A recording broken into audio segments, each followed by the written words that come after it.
Hello friends नमस्कार good morning. आज September 20 तारिख आसतु जाने आज मुख्य खबर। प्रथम खबर एक ऑडियो क्लिप भाइराल होइछि जेउथे जड़े महिला जी कि HDFC बैंक सह जड़ित बोली कहुछि ऋण विवाद को नहीं जड़े भारतीय सैनिकों को अपमानजनक भाषा गाली गुलज करुथिवार सुना जाइछि।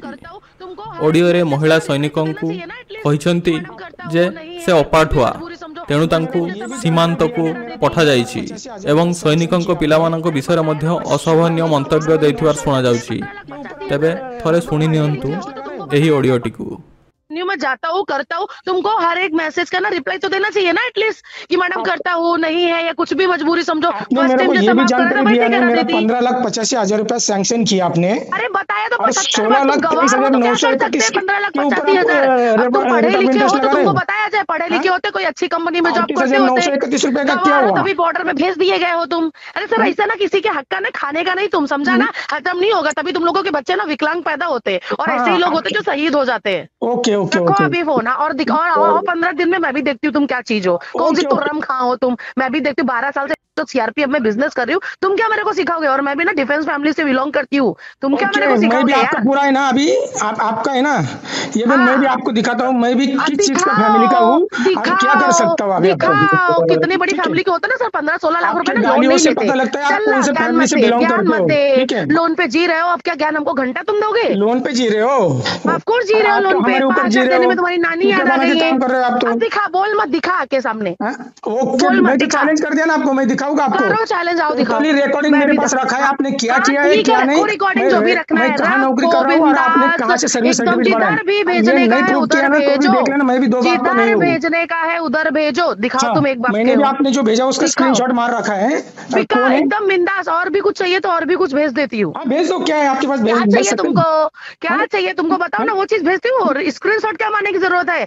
भेज दो मेरे को, भेज करूंगी मैं। अरे तुम क्या सर्विस सर्टिफिकेट भेजा है मेरे को देखोगे? हाँ जाओ, जो भी उखड़ने का है। मैं क्या बात कर रहा हूँ, आप इतना ही बोल रहे हो ना। जो सर्विस सर्टिफिकेट बनाया है ना वो मेरे को भेजो, भेजो आप। क्यों स्क्रीनशॉट निकाला, किधर गया? वो क्या करना है आपको? मैंने स्क्रीनशॉट निकाला ही नहीं। स्क्रीनशॉट निकाल के रखा है ना। लोन पे जी रहे हो, चाहो ना तुमको जो खाने को खाओ और आओ, मैं सर्विस लेटर देती हूँ तुमको। हाँ भेजो भेजो भेजो भेजो भेजो भेजो। क्या होता है भेजने का? क्या 4 दिन से भेजो भेजो। आपने कितना दम है, आप जितना बोल रहे हो ना, तेरे को भेजेगा। आप जितना बोल रहे हो ना, आप में कितना दम है वो देखो। तुम बोले हो ना, तुमने चैलेंज किया ना, तुम करके दिखाओ। तुमको मैं पागल दिखती हूँ क्या? तुमको मैं पागल दिखती हूँ? रिकॉर्डिंग रखा है ना, स्क्रीनशॉट रखा है ना, दिखाओ। बिल्कुल बिल्कुल रखा है, बिल्कुल दिखाओ। हाँ बिल्कुल बिल्कुल। अभी 5,000 रुपए के लिए कर रहे हो। 5 लाख करा दो मैडम, इसको देना ना उसको देना है, हमको दिखा रहे हो तुम तुम्हारा चैलेंज। एही मंतव्य को सैनिक और शहीद मान प्रति अपमान भाव ग्रहण करा जायछि, जहाँ समस्त मर्यादार सीमा अतिक्रम करिछि। लोक माने एही महिला विरुद्ध में आनुष्ठानिक तदंत एवं कठोर कार्यानुष्ठान दाबी करुछन्ति। परवर्ती खबर, ऋण क्षेत्र पलटिला एप्पल स्टोर।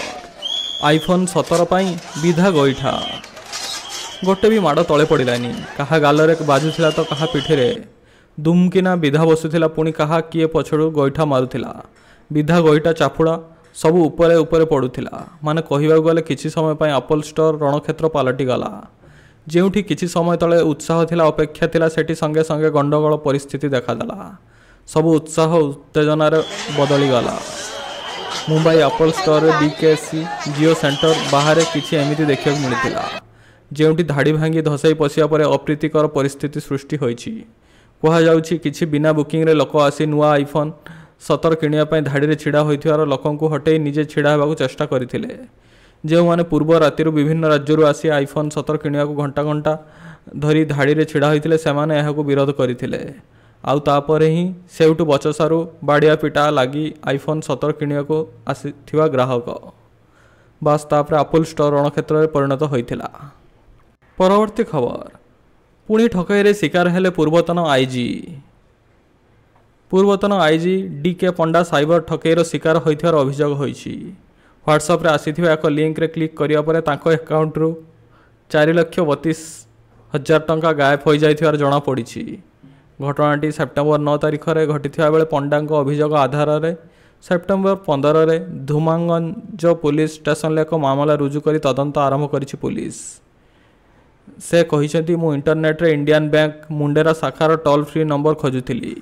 ଏହି ସମୟରେ ରାହୁଲ କୁମାର ନାମକ ଜଣେ ବ୍ୟକ୍ତିଙ୍କ ନାମରେ ମୋ ପାଖକୁ ଏକ କଲ୍ ଆସିଥିଲା। ନିଜକୁ ବ୍ୟାଙ୍କ କର୍ମଚାରୀ ବୋଲି ଦାବି କରିବାରୁ ରାହୁଲ ମୋତେ ସାହାଯ୍ୟ କରିବାକୁ ପ୍ରତିଶ୍ରୁତି ଦେଇ ଏକ ହ୍ୱାଟ୍ସଆପ୍ ଲିଙ୍କ ପଠାଇଥିବାର କହିଥିଲେ ଆଉ ଉକ୍ତ ଲିଙ୍କକୁ ଖୋଲିବା ପାଇଁ ଚାପ ପକାଇଥିଲେ। ଏହି ସମୟରେ ରାହୁଲ ମୋତେ ଫୋନ୍ କାଟିବାକୁ ବାରଣ କରିଥିଲେ। କିଛି ସମୟ ମଧ୍ୟରେ ମୋର ୟୁକୋ ବ୍ୟାଙ୍କ ସଞ୍ଚୟ ଆକାଉଣ୍ଟରୁ 4ଟି ପର୍ଯ୍ୟାୟରେ ମୋଟ 4,32,00,000 ଟଙ୍କା ଗାୟବ ହୋଇଯାଇଥିଲା ବୋଲି ସୂଚନା ଆସିଥିଲା। ପରବର୍ତ୍ତୀ ଖବର ଆରମ୍ଭ ହେଲା ପୁରୀ ହବିଷ୍ୟାଳୀ ଶିବିର ପାଇଁ ଅନଲାଇନ୍ ପଞ୍ଜୀକରଣ। e-district.odisha.gov.in ରେ ପଞ୍ଜୀକରଣ କରିବେ ଶ୍ରଦ୍ଧାଳୁ। ପ୍ରଥମ ଥର ଆବେଦନ କରୁଥିଲେ ଅଗ୍ରାଧିକାର ଦିଆଯିବ। ସ୍ଲଟ୍ ଥିବା ପର୍ଯ୍ୟନ୍ତ 2500 ହବିଷ୍ୟାଳୀ ପଞ୍ଜୀକରଣ ହେବା ପର୍ଯ୍ୟନ୍ତ ହିଁ ଆକ୍ଟିଭ୍ ରହିବ ଆବେଦନ ଲିଙ୍କ। ଗତ ବର୍ଷ ଭଳି ନିଃଶୁଳ୍କ ରହଣି ପାଇଁ ମହାପ୍ରସାଦ ସେବନ ଓ ସ୍ୱତନ୍ତ୍ର ଜଗନ୍ନାଥ ଦର୍ଶନ ସୁବିଧା ପାଇବେ ହବିଷ୍ୟାଳୀ। ପରବର୍ତ୍ତୀ ଖବର ଭିଜିଲାନ୍ସ ଜାଲରେ ରେଞ୍ଜର। କାଶୀପୁର ରେଞ୍ଜର ଅନ୍ତର୍ଯାମୀ ସାହୁଙ୍କ ଘରେ ରେଡ୍। ଆୟ ବହିର୍ଭୂତ ସମ୍ପତ୍ତି ଠୁଳ ଅଭିଯୋଗରେ ରାୟଗଡ଼ା କାଶୀପୁର ଫରେଷ୍ଟ ରେଞ୍ଜର ଅନ୍ତର୍ଯାମୀ ସାହୁଙ୍କ 9ଟି ଠିକଣାରେ ଚଢ଼ାଉ କରିଛି ଭିଜିଲାନ୍ସ। ରେଞ୍ଜର ଦୁର୍ନୀତି କରିବା ଏବଂ ଆୟ ବହିର୍ଭୂତ ସମ୍ପତ୍ତି ଠୁଳ କରିଥିବା ନେଇ ଅଭିଯୋଗରେ ବହୁ ଦିନରୁ ଭିଜିଲାନ୍ସ ସ୍କାନରରେ ଥିଲେ। କାଶୀପୁର ସରକାରୀ କାର୍ଯ୍ୟାଳୟ, ବାସଭବନ ଦାରିଙ୍ଗିବାଡ଼ି, କନ୍ଧମାଳ ଜିଲ୍ଲାର ବାଲିଗୁଡ଼ା ବାସଭବନ, ଗଞ୍ଜାମ ଜିଲ୍ଲାର ଭଞ୍ଜନଗର, ବ୍ରହ୍ମପୁର, ନୟାଗଡ଼ ସମେତ 9ଟି ସ୍ଥାନରେ ଭିଜିଲାନ୍ସ ଚଢ଼ାଉ ଜାରି ରଖିଥିବାର ଜଣାପଡ଼ିଛି। ପରବର୍ତ୍ତୀ ଖବର ରାଜଧାନୀରେ ଆମ ବସ୍ କଣ୍ଡକ୍ଟରଙ୍କ ଦାଦାଗିରି। ବସ୍ରୁ ଭିଡ଼ି ଆଣି ଯାତ୍ରୀଙ୍କୁ ମାରିଲେ ମାଡ଼। ଆମ ବସ୍ରେ ଯାତ୍ରା କରୁଥିଲେ ଯାତ୍ରୀ। ହଠାତ୍ କଣ୍ଡକ୍ଟରଙ୍କ ସହ ପାଟିତୁଣ୍ଡ ହୋଇଥିଲା ଆଉ ଏତିକିରେ ଆମ ବସ୍ ଭିତରୁ ଯୁବକଙ୍କୁ ଘୋଷାଡ଼ି ଆଣିଲେ କଣ୍ଡକ୍ଟର। ରାସ୍ତା ଉପରେ ଗାଲକୁ ମାରିଲେ ଚାପୁଡ଼ା। ରାଜଧାନୀର ରାସ୍ତା ଉପରେ ୟୁନିଟ୍ 8 ବସ୍ ଷ୍ଟପ୍ରେ ଆମ ବସ୍ କଣ୍ଡକ୍ଟରଙ୍କୁ ଏଭଳି ବ୍ୟବହାର ଦେଖି ସ୍ତବ୍ଧ ହୋଇଯାଇଥିଲେ ଜନତା। ସ୍ଥାନୀୟ ଲୋକେ ଆହତ ଯାତ୍ରୀଙ୍କ ନେଇ ନିକଟସ୍ଥ ମେଡିକାଲକୁ ଜରୁରୀ ଚିକିତ୍ସା ପାଇଁ ଭର୍ତ୍ତି କରିଛନ୍ତି। ଯାତ୍ରୀଙ୍କୁ ମାଡ଼ ମାରିବା କଥା ନେଇ ସଫେଇ ଦେଇଛନ୍ତି ଆମ ବସ୍ କଣ୍ଡକ୍ଟର। ସେ କହିଛନ୍ତି ଯାତ୍ରୀ ଜଣକ ମଦ୍ୟପାନ କରି ବସ୍ରେ ଚଢ଼ିଥିଲେ, ଯାହାକି ଠିକ୍ ନଥିଲା। ଆମ ବସ୍ କଣ୍ଡକ୍ଟରଙ୍କ ସଫେଇ ଦେଇଥିବା ବେଳେ ଲୋକେ ଓଲଟା ଏଭଳି ମାଡ଼ ମାରିଥିବା କଣ୍ଡକ୍ଟରଙ୍କ ଉପରେ କାର୍ଯ୍ୟାନୁଷ୍ଠାନ ଦାବି କରିଛନ୍ତି। ପରବର୍ତ୍ତୀ ଖବର ରାଜଧାନୀରେ କକୁଆ ଭୟ। ଅତି ଭୟଙ୍କର ଭଳି ମାଡ଼ୁଛି ଭାଇରସ୍। ରାଜଧାନୀ ନୂଆଦିଲ୍ଲୀରେ କକୁଆ ଭୟ। ପୁଣି ଫେରିଲାନି ତ କୋଭିଡଠୁ ବି ଏହି ଭାଇରସ୍ ରହୁଛି ସାଂଘାତିକ। ରାଜଧାନୀ ଦିଲ୍ଲୀରେ ଆଜିକାଲି ଏକ ଭାଇରସ୍ ଦ୍ରୁତ ଗତିରେ ବ୍ୟାପୁଛି। ଡାକ୍ତରଙ୍କ ମତରେ ଏହି ଭାଇରସ୍ ଦୁର୍ବଳ ପ୍ରତିରକ୍ଷା ପ୍ରଣାଳୀ ଥିବା ଲୋକଙ୍କ ପାଇଁ ବିଶେଷ ଭାବରେ ବିପଜ୍ଜନକ, ଯେପରି ଛୋଟ ପିଲା, ବୟସ୍କ ଏବଂ ପୂର୍ବ କୌଣସି ରୋଗ ଥିବା ବ୍ୟକ୍ତି। ଏହି ଭାଇରସ୍ H3N2 ଭାବରେ ଜଣା। ଏହାକୁ ରୋକିବା ପାଇଁ ମାସ୍କ ପିନ୍ଧିବା ଏବଂ ସାମାଜିକ ଦୂରତା ପାଳନ କରିବା ଅତ୍ୟନ୍ତ ଗୁରୁତ୍ୱପୂର୍ଣ୍ଣ। ଭିଡ଼ ସ୍ଥାନଗୁଡ଼ିକୁ ଏଡ଼ାଇବା ଚେଷ୍ଟା କରନ୍ତୁ ଏବଂ ଯଦି ଆବଶ୍ୟକ ହୁଏ ବାହାରକୁ ଯିବା ସମୟରେ ମାସ୍କ ପିନ୍ଧନ୍ତୁ। ଏହା ସଂକ୍ରମଣ ଆଶଙ୍କାକୁ ଯଥେଷ୍ଟ ହ୍ରାସ କରାଏ। ପ୍ରଭାସଙ୍କର ବହୁ ପ୍ରତୀକ୍ଷିତ ଫିଲ୍ମ କଳ୍କି 2ରୁ ବିଦାୟ ହେଲେ ଦୀପିକା ପାଦୁକୋନ୍। ବାହାର କରିଦିଆଗଲା ଅଭିନେତ୍ରୀ ଦୀପିକା ପାଦୁକୋନ୍ଙ୍କୁ। ଆଉ ନଜରରେ ଆସିବେ ନାହିଁ କଳ୍କି 2898 AD ପାର୍ଟ 2 ସିକ୍ୱେଲରେ। ଦୀପିକା ପାଦୁକୋନ୍ କଲ୍କି 2898 ADର ପ୍ରଥମ ଭାଗରେ ନଜରରେ ଆସିଥିଲେ, କିନ୍ତୁ ବର୍ତ୍ତମାନ ସେ ଦ୍ୱିତୀୟ ଭାଗରେ କୌଣସି ବି ଭୂମିକାରେ ନଜରରେ ଆସିବେ ନାହିଁ ବୋଲି କହିଛନ୍ତି ନିର୍ମାତା, ଯାହାକୁ ନେଇ ଦୀପିକାଙ୍କ ଫ୍ୟାନ୍ସଙ୍କ ମହଲରେ ଚର୍ଚ୍ଚାର ବିଷୟ ଧରିଛି।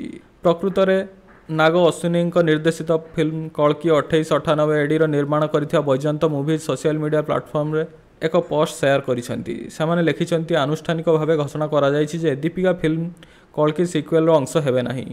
ବହୁ ବିଚାର ବିମର୍ଶ ପରେ ଅଲଗା ହେବାକୁ ନିଷ୍ପତ୍ତି ନେଇଛୁ। ଆମେ ଦୀପିକାଙ୍କୁ ତାଙ୍କ ଭବିଷ୍ୟତ ପ୍ରୟାସର ଶୁଭକାମନା ଜଣାଉଛୁ। ସୂଚନା ଅନୁସାରେ ଦୀପିକାଙ୍କ 3ଟି ସର୍ତ୍ତ ପୂରଣ ନ ହେବାରୁ ସେ ସିନେମାରୁ ଓହରିଥିବାର ସୂଚନା ମିଳିଛି। ଦୀପିକା ଦାବି କରିଥିଲେ ଯେ ସେ ଦିନରେ ମାତ୍ର 8 ଘଣ୍ଟାର ସୁଟିଂ କରିବେ ଏବଂ 25% ପାରିଶ୍ରମିକ ବୃଦ୍ଧି କରିଥିଲେ ଏବଂ ତାଙ୍କର 20ରୁ 30 ଜଣ ବ୍ୟକ୍ତିଗତ ଟିମ୍ମାନଙ୍କ ପାଇଁ ତାରକା ହୋଟେଲ ରହଣିର ଦାବି କରିଥିଲେ, ଯାହାକୁ ସିନେମେକର ମାନିବାକୁ ନାରାଜ ହୋଇଥିଲେ। ପୂର୍ବରୁ ସଞ୍ଜୟ ବାଙ୍ଗାଙ୍କ ସ୍ପିରିଟ୍ ମୁଭିରୁ ମଧ୍ୟ ଦୀପିକାଙ୍କୁ ବାହାର କରିଦିଆଯାଇଛି। ପରବର୍ତ୍ତୀ ଖବର ପୁଣି ବିଜେଡିର ହଙ୍ଗାମା, ଗୃହ ଚଲାଇ ଦେଉନାହାନ୍ତି ବିରୋଧୀ। ଗୃହରେ ପୁଣି ବିଜେଡିର ହଟ୍ଟଗୋଳ। ଗୃହ ମଧ୍ୟଭାଗକୁ ଆସି ସରକାର ବିରୋଧରେ ନାରାବାଜି କଲା ବିଜେଡି। ସକାଳୁ ମଧ୍ୟ ଗୃହ ଆରମ୍ଭ ହେବା ପରେ ବିରୋଧୀଙ୍କ ହଙ୍ଗାମା କାରଣରୁ ଗୃହକୁ ଅପରାହ୍ନ 4ଟା ଯାଏଁ ମୁଲତବୀ ଘୋଷଣା କରାଯାଇଥିଲା। ଆଉ ଅପରାହ୍ନ ଗୃହ ଆରମ୍ଭ ହେଉ ହେଉ ପୁଣି ଗୃହ ମଧ୍ୟଭାଗରେ ହଟ୍ଟଗୋଳ କରିବା ଆରମ୍ଭ କରିଦେଇଥିଲା ବିଜେଡି, ଯାହାଫଳରେ ଗୃହକୁ ପୁଣି ବନ୍ଦ କରାଯାଇଛି। ଏହାସହ ବାଚସ୍ପତି କହିଛନ୍ତି ଗୃହ ସ୍ୱାଭାବିକ ନ ହେବା ଯାଏଁ କଂଗ୍ରେସ ଆଣିଥିବା ଅନାସ୍ଥା ପ୍ରସ୍ତାବ ଉପରେ ବିଚାର କରିହେବ ନାହିଁ। ସେପଟେ କଂଗ୍ରେସ ବିଧାୟକଙ୍କ ବିରୋଧରେ ସ୍ୱୀକାର ଭଙ୍ଗ ଅଭିଯୋଗ ଆଣିଲେ ବିଜେପି ବିଧାୟକ। ପରବର୍ତ୍ତୀ ଖବର, ଶିକ୍ଷକଙ୍କ ବଢ଼ିଲା ଟେନସନ୍। ଏବେ ନିଜ ଜିଲ୍ଲାରେ ଶିକ୍ଷକଙ୍କୁ ମିଳିବନି ନିଯୁକ୍ତି, ଗୋଟିଏ ସ୍ଥାନରେ 6 ବର୍ଷରୁ ଅଧିକ ରହିପାରିବେନି। ଶିକ୍ଷକ ଓ ଶିକ୍ଷୟିତ୍ରୀ ବଦଳି ଓ ନିଯୁକ୍ତି ନେଇ ପ୍ରସ୍ତୁତ ହେଲା ନୀତି। ବାର୍ଷିକ ବଦଳି ଏପ୍ରିଲ 15ରୁ ଜୁନ 15 ମଧ୍ୟରେ ହେବ। ନିଜ ଜିଲ୍ଲାରେ ନିଯୁକ୍ତି ନ ଦେବାରୁ ନିଆଗଲା ନିଷ୍ପତ୍ତି। ନିଯୁକ୍ତି ପାଇଲେ ନିଜ ବ୍ଲକରେ ରହିବାକୁ ଅନୁମତି ଦିଆଯିବନି। ଏନେଇ ସାଧାରଣ ପ୍ରଶାସନ ପକ୍ଷରୁ ନିୟମ ପ୍ରସ୍ତୁତ। ଗୋଟିଏ ସ୍ଥାନରେ 6 ବର୍ଷରୁ ଅଧିକ ସମୟ ରହିପାରିବେ ନାହିଁ ଶିକ୍ଷକ ଏବଂ ଶିକ୍ଷୟିତ୍ରୀ। ସ୍ୱାମୀ ସ୍ତ୍ରୀ ସରକାରୀ କର୍ମଚାରୀ ହୋଇଥିଲେ ପାଖ ଅଞ୍ଚଳରେ ନିଯୁକ୍ତି ହେବେ। ଅବସର 2 ବର୍ଷ ଥିବା ଅଧିକାରୀଙ୍କ ପାଇଁ ନିୟମ କୋହଳ ହେବ। ସେମାନେ ଯେଉଁଠାରେ ଅଛନ୍ତି ସେଇଠାରେ ରହିପାରିବେ କିମ୍ବା ନିଜ ଜିଲ୍ଲାକୁ ବଦଳି ହୋଇପାରିବେ। କମିଟି ମାଧ୍ୟମରେ ବଦଳି ଓ ନିଯୁକ୍ତିକୁ ସ୍ୱଚ୍ଛତା ଆଣିବାକୁ ନିଷ୍ପତ୍ତି ନିଆଯାଇଛି।